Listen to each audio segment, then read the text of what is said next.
guys, today we're going to Quezon City. yeah, QC. It's time for our teeth. Yan, ano It's time for our teeth what? to pamper our teeth.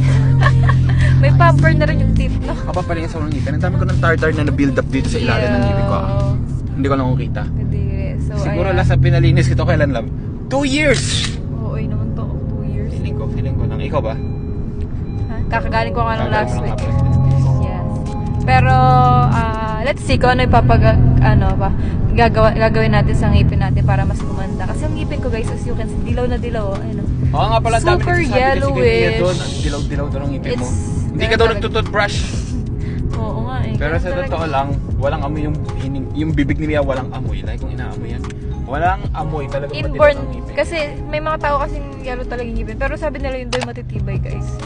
Okay. Diba? Ito daw, yellow din ka din, diba? Or tartar lang talaga yan. Hindi ko alam. Diri. So, let's go. I just wanna have fun, clap my hands, turn around now and dance, dance, dance. I just wanna have fun, clap my hands, turn around now and dance, dance, dance. I just wanna clap, clap, turn around, dance, dance, dance. I just wanna clap, clap, turn around, dance, dance, dance. I just wanna clap, clap, turn around, dance, dance, dance. I just wanna clap, clap.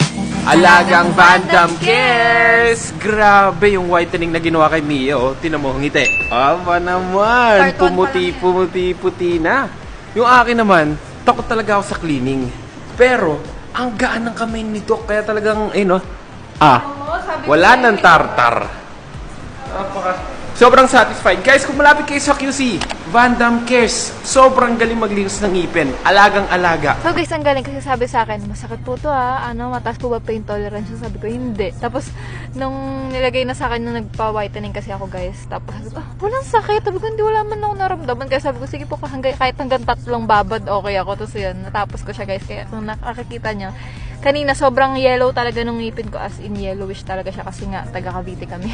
So ngayon, ang ganda na niya guys. So, ngayon lang siya naputi ng ganito. Diba?